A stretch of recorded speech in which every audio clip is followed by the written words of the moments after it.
Fala, meus amores, tudo bem com vocês? Então, mais uma palavra que eu quero deixar para vocês. Tava refletindo sobre o filho pródigo, né? E, cara, é uma passagem muito bonita de transformação de mente, o renovo de Deus e novas oportunidades. Mas eu quero trazer um outro lado da história, talvez assim, ou mais um, que a Bíblia diz que a palavra se renova a cada dia, né? Nós cremos assim, então eu creio que é sempre um renovo quando a gente lê e Deus sempre traz uma revelação nova. E uma coisa que eu achei interessante é perceber que o filho estava infeliz na casa do pai. O motivo a gente não sabe, o motivo a gente não sabe, né? A Bíblia não relata, a Bíblia não fala o porquê. Mas o certo é, eu acredito que eu posso afirmar que ele estava infeliz. A gente nunca sai de um lugar quando a gente está feliz no lugar. A gente quer ficar cada vez mais, né? Quanto mais, melhor. E eu vou ler o que eu escrevi, que eu fiz uma colinha. Existem 3 grupos de pessoas que recebem algo do pai. O filho mais novo, que é quem pede a herança, ele entende que tem direito e pede. O filho mais velho, que não pede porque ele quer ser reconhecido pelo esforço, mas recebe de igual forma porque ele é filho. E tem os trabalhadores também. Os trabalhadores têm abundância de pão, porque quando o filho pródigo ele cai em si, ele fala que os trabalhadores têm abundância de pão, né? Eles têm abundância de pão, né? Então, a gente percebe que até os trabalhadores na casa do pai são tratados de forma diferente do que os trabalhadores que não estão na casa do pai. No livro de Mateus 25:15, Jesus conta a parábola dos talentos. E o texto diz que os talentos foram distribuídos conforme a capacidade de cada um. Para um ele deu 5, para outro ele deu 2 e para outro ele deu 1. Para quem ele deu 5, o que recebeu 5 transformou em 10, o que recebeu 2 transformou em 4 e o que recebeu 1 escondeu. Ele não transformou em nada. Mas eu quero me ater quando fala que ele deu para cada um segundo a sua capacidade.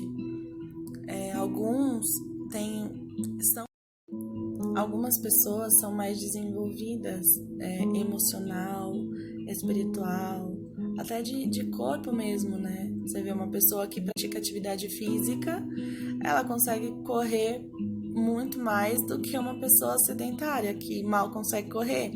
Então, é segundo a capacidade de cada um. Quem faz exercício físico desenvolveu no seu corpo a facilidade de aguentar mais, sabe? Ter um fôlego maior, um respirar diferente, enfim, tudo é diferente. A musculatura é diferente do que quem não faz atividade física. E assim é na nossa vida, emocional, física e espiritual.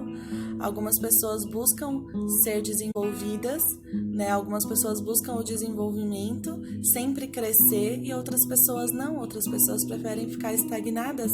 Algumas pessoas preferem ficar estagnadas onde estão, né? Preferem ficar no conforto daquilo que já conquistou, ou do que acha que já conquistou, enfim. O filho mais moço tinha a certeza da identidade dele, de filho, e sabia que por ser filho ele tinha direito a algo que ele não se esforçou para ter, e a algo que foi conquistado pelo pai. Então ele sabia que ele era filho, ele sabia que ele podia ter intimidade com o pai e pedir, sabe? Ele não conquistou aquele dinheiro seria liberado para ele futuramente. Já era dele, mas ele ainda não tinha condições de receber aquele dinheiro. Ele ainda não tinha capacidade para receber aquela herança. E ele pede antes do tempo, porque ele sabe quem ele é e ele sabe que ele tem direito. ele não tinha condições para ter aquela herança. No livro de Gálatas, capítulo 4, a Bíblia vai dizer que o filho menor de idade não difere em nada de um escravo, que ele precisa ter alguém que administre as coisas para ele, porque ele não tem idade, ele não tem maturidade para administrar o que tem. E assim assim somos nós. E assim era o filho pródigo. Era direito dele, mas ele ainda não tinha idade para administrar o que ele tinha. E ele pede, mas ele sabe quem ele é. Ele sabe a identidade dele, ele só não entendeu o propósito dele. Ele só não conseguiu viver o propósito dele. O filho mais velho, ele se frustra quando percebe que seu esforço não foi reconhecido, que ele não ganhou nada mais nem nada menos. Ele trabalhava talvez mais, ele se esforçava mais, mas ele trabalhava talvez mais, ele se esforçava mais, não tinha reconhecimento por isso, e ainda recebeu o mesmo valor. A Bíblia diz que o pai dividiu de igual forma para os dois, sabe? Ele não tinha entendido ainda que ele só precisava usufruir do que ele tinha. Ele não tinha intimidade com o pai para saber e entender que ele tinha direito, que ele não precisava se esforçar, porque o pai já tinha se esforçado para conquistar tudo. O pai já era rico, o pai já tinha feito tudo por ele, e foi o que Jesus fez por nós. Ele já morreu pelos nossos pecados. A gente não precisa mais se esforçar para alcançar a nossa salvação. Algumas pessoas, a gente não precisa se esforçar. Se esforçar ou não se esforçar não significa que você vai continuar como está. A única diferença é que Jesus ele morreu para nos salvar dos nossos pecados e para falar para cada um de nós que a única coisa que a gente tem que fazer é aceitar.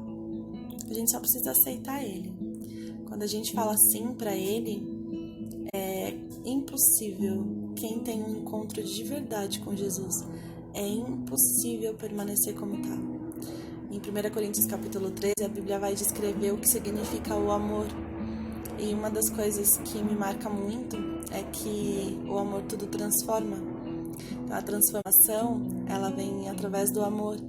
E a Bíblia diz também que é o amor que constrange. A gente só muda quando a gente é constrangido. O amor de Jesus, o amor que ele tem por nós, que levou ele para a cruz, que fez com que ele tomasse a decisão de sofrer aquilo que nós deveríamos sofrer, ele constrange tanto que a gente fala, cara, eu não preciso fazer isso, entendeu? Tem muitas pessoas que acreditam que a Bíblia é o livro do não pode. Não pode isso, não pode aquilo, não pode aquilo outro. Mas a Bíblia não é o livro do não pode. A Bíblia te traz uma liberdade tão grande, que você fala, cara, eu não preciso fazer. Não tem nada melhor do que você poder fazer algo e escolher não fazer. E é isso o Evangelho, sabe? A Bíblia diz que a gente pode todas as coisas, mas nem tudo nos convém. Tudo me é lícito, mas nem tudo me convém. Então eu posso fazer o que eu quiser. Mas quando eu tenho um encontro com Jesus, eu penso, cara, eu não preciso disso. Sério mesmo, eu não preciso fazer. Então o que eu queria falar hoje é isso, sabe? É deixar você pensar em qual deles você se encontra, sabe? Você é íntimo o suficiente para entender que você sabe quem é e para entender que você tem direito, sem você precisar fazer nada, você só precisa pedir. Você é o filho mais velho que você tá dentro, mas você não sabe direito quem você é e aí você quer se esforçar para ser reconhecido por Deus. Ou você é um servo, é quem não tá dentro, é quem não entendeu nada, é quem não vive, é quem não teve encontro com Cristo, mas mesmo assim, ele continua, você sabe que ele tá aí, sabe? Você é aquela pessoa assim, eu não vou pra igreja, mas eu sei que Deus tá comigo. Eu não oro muito, não leio a Bíblia, mas eu sei que Deus tá comigo. sabe? Você se encontra num lugar de servo que você fala, cara, eu não vou pra igreja, eu não preciso ir pra igreja, eu me relaciono com Deus em casa, ou eu não me relaciono com Deus, mas eu sei que Ele tá aqui, ou você é aquela pessoa, aquele servo que já foi livrado de morte várias vezes e você sabe que foi Deus que te salvou, mas mesmo assim você escolhe estar fora. Ou seja, se você teve livramento, você teve abundância de pão, você teve abundância e mesmo assim você prefere estar fora. Quem é você nessa história? Uma coisa eu sei, embora o filho mais novo sabia a identidade dele, ele precisava entender o tempo de Deus. A Bíblia diz em Eclesiastes, se eu não me engano, que há tempo para todas as coisas. Então, às vezes a gente, mesmo estando dentro, mesmo sabendo quem somos, a gente precisa aprender a entender o tempo de Deus para as nossas vidas. Então, que nessa tarde você reflita, você pense, que você faça a escolha certa na sua vida, porque mais uma vez eu creio que Deus está te dando a chance de aceitar que você é filho, aceitar que você não precisa se esforçar porque já está liberado, você só precisa aceitar, você só precisa receber, sabe? E viver o que Deus tem para você.